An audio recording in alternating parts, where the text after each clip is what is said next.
Bem-vindos novamente aos vídeos do C#.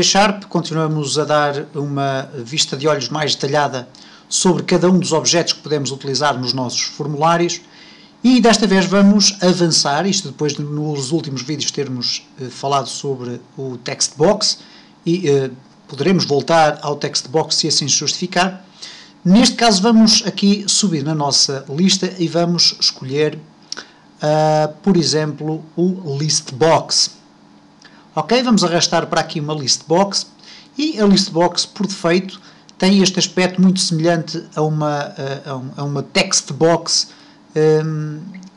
com multiline, mas na realidade não é. E a text box, ou melhor, a list box que está aqui identificada, é um objeto que nos permite essencialmente apresentar listas de elementos.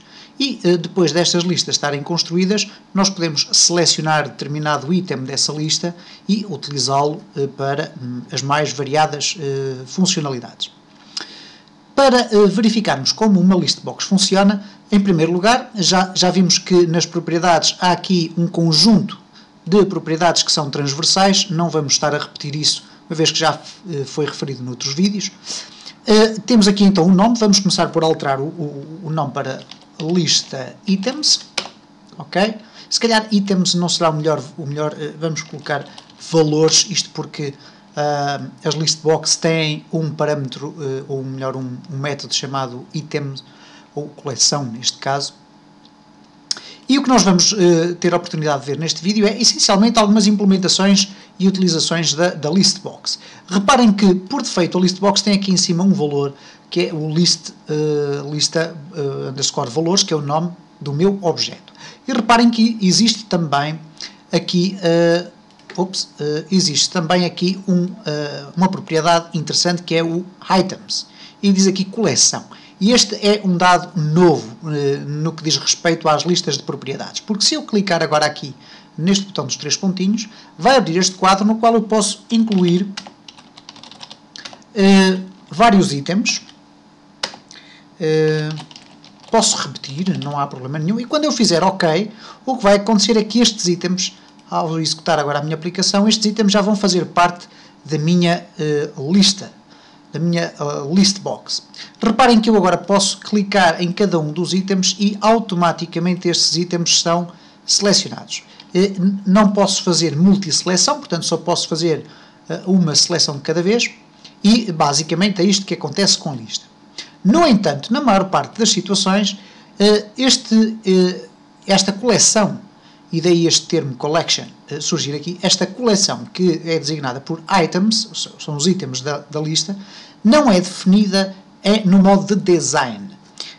Na maior parte dos casos, ela resulta da própria execução do código. E eu vou fazer aqui uma exemplificação, à semelhança do que já aconteceu em vídeos muito anteriores, em que utilizámos uma list box para mostrar vários valores. Então eu vou aqui no botão 1, eu vou referenciar a minha list box e vou adicionar-lhe vários elementos. E para isso eu vou criar um ciclo for int m igual a 0, enquanto o m for menor ou igual a 100, neste caso vou começar por 10, o m vai ser incrementado e enquanto o ciclo estiver a correr, a minha lista de valores, ponto, e lá vou eu agora então endereçar ou acessar à coleção de itens, cá está, items, ok, e cá está, é uma coleção relacionada com list box e que permite buscar os itens que a coleção tem, ok?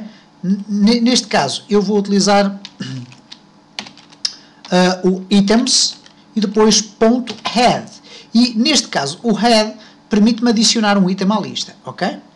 E agora vou abrir parênteses e o objeto que eu vou passar é o valor que vai ser inserido na minha lista. E então, neste caso, vou colocar valor de m é igual a m.toString. Agora m.toString.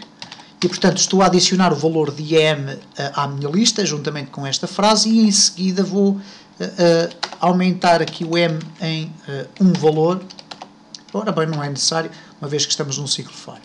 Eu estava a fazer isto errado. Ora bem, o que é que vai acontecer neste caso? Quando eu clicar no botão 1, O código que vai ser executado é este, é um ciclo, com 11 voltas, começa no 0 e pode ir até ao 10, uma vez que tem aqui o igual, e vai por cada uma das voltas adicionar um termo à minha lista. E, portanto, muito basicamente, se eu clicar em primeiro, cá está, valor de m igual a 0, 1, 2, 3 e até 10. Okay? Eu vou, entretanto, alterar aqui o tamanho da letra, uma vez que ele está definido aqui para Arial 7, é muito pequeno. Vamos definir aqui para 10 ou 9, por exemplo. Ok? Cá está. Vamos executar e reparem então, cá está a minha lista. Ok. Vamos aumentar aqui o número de valores e neste caso vamos colocar 100. O que vai acontecer à lista é que ela não vai ficar apenas pelo espaço onde é possível visionar as linhas. Ela vai acrescentar uma barra de deslocamento vertical, neste caso uma scroll bar vertical, que me permite circular por qualquer um destes elementos. E reparem, eu posso selecionar qualquer um deles. E, onde reparar que eu não tive necessidade de ir ali mexer ou nos botões ou arrastar a barra, porque eu posso fazê-lo com a roda central do rato, para cima ou para baixo, isto é, rodando a roda para a frente, os valores deslocam-se para cima, rodando a roda para baixo, a lista desloca-se até ao fundo, ok? Tudo muito bem, tudo muito certo. Vamos verificar então o que é que podemos fazer a partir deste momento com a lista. Neste caso, em termos de propriedades, como já foi dito, ela contém aqui muitas propriedades que já são conhecidas de outros objetos. Tem aqui um column width que genericamente não é utilizado. Indicates how width each column should be in a multi-column list box, isto é, a lista permite ser uma lista multicoluna, e já vamos ver isso. No entanto, a forma mais utilizada é sempre uma lista contínua. De qualquer das formas, nós podemos ter uma lista com várias colunas de itens. Já lá vamos. O cursor, o data source é algo que nós iremos ver quando falarmos sobre bases de dados, essencialmente. Depois tem aqui o font, permite-me definir o tipo de letra. O for color permite-me definir a cor neste caso a cor do texto que aparece na lista. O formato string não vamos falar sobre ele, ficará para uma próxima ocasião. Temos então o items, o location, tudo isto é já conhecido. Temos então aqui o multicolumn.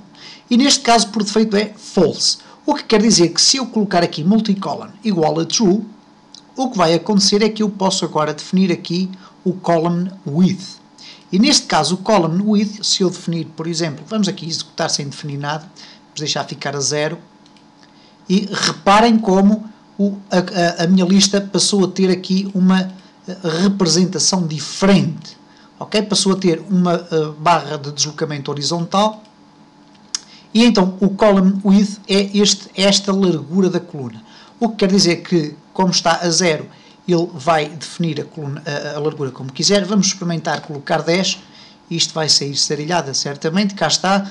Os valores estão aqui todos empilhados uns em cima dos outros. O que quer dizer que, por exemplo, se eu definir 100, já vou ter um espaço bem mais interessante, ainda assim muito aproximado. Se eu definir 200, vamos ter então uma lista já bem compartimentada, com as colunas claramente separadas umas das outras. Sou muito sincero, não é uma forma muito habitual de fazer uma representação numa list box, isto é, utilizando colunas, mas é para isso que servem estas duas propriedades, neste caso o column width, nós vamos voltar a colocar em 0, e neste caso o multicolumn ser igual a true. Eu vou voltar a colocar em false. Scroll always visible está definido em false. Se eu colocar visible igual a true, esta scroll bar vai ficar visível ainda que o número de valores não seja suficiente para disparar a lista para um tamanho superior ao que ela tem, e portanto isto é apenas uma função meramente estética, isto é, ter ali uma forma de mostrar ou de insinuar que se trata de um objeto do tipo lista, ou neste caso list box, e isso, quando eu adiciono os valores, é evidente que a lista é organizada e automaticamente constrói aqui a scroll bar vertical. Okay? Por defeito, o scroll always visible está em false. O selection mode, agora repare, tem aqui o one, ou multi-simple ou multi-extended. Se eu selecionar multi-simple, vamos verificar o que é que acontece. Vamos colocar cá os valores e reparem, eu estou a clicar em cada um dos valores e neste caso eles estão a ser selecionados. Se eu voltar a clicar neles, eles ficam desselecionados, ok? E nós no próximo vídeo vamos ver como é que temos acesso à lista dos valores selecionados, ok? Por defeito, nós temos normalmente no one, isto é, só poder selecionar um, mas ainda assim vamos ver o multi-extended. Vamos executar, vamos preencher a nossa lista e agora reparem que eu estou a clicar, mas neste caso ele apenas me está a selecionar uma. O que quer dizer que eu posso selecionar várias se eu estiver a carregar, por exemplo, no Shift. Se eu agora carregar, por exemplo, no M3 e carregar no Ctrl, e agora, por exemplo, no valor de M5, é selecionado o M5. Se eu carregar no valor de M10, é selecionado o M10. E neste caso, eu estou a carregar em simultâneo na tecla de Ctrl, permanentemente a pressionar a tecla de Ctrl. E quando eu deixar de pressionar a tecla de Ctrl, a minha multiseleção termina, ok? Portanto, basicamente esta é a diferença entre o multi-extended e o multi-simple. O multi-simple faz imediatamente esta função, isto é, eu preciso apenas do botão do rato para ir selecionando ou desselecionando os itens que eu quero. No caso do multi-extended, eu tenho a necessidade de usar teclas de atalho, neste caso uma combinação, porque ela tem a possibilidade de eu selecionar apenas um, usando o rato, ou se eu quiser selecionar vários, posso utilizar o Ctrl e, pressionando sempre o Ctrl, selecionar os que eu quero, ou então se eu selecionar, por exemplo, se eu quiser selecionar entre o 10 e o 20, clico primeiro no 10, clico na tecla Shift, sempre pressionada, e depois clico no número 20 e automaticamente este conjunto de valores foi selecionado. Ok? E penso que em relação às propriedades temos tudo aquilo que interessa ver, está visto em relação à Listbox. Vamos agora nos próximos vídeos ver como é que nós podemos tirar partido da Listbox.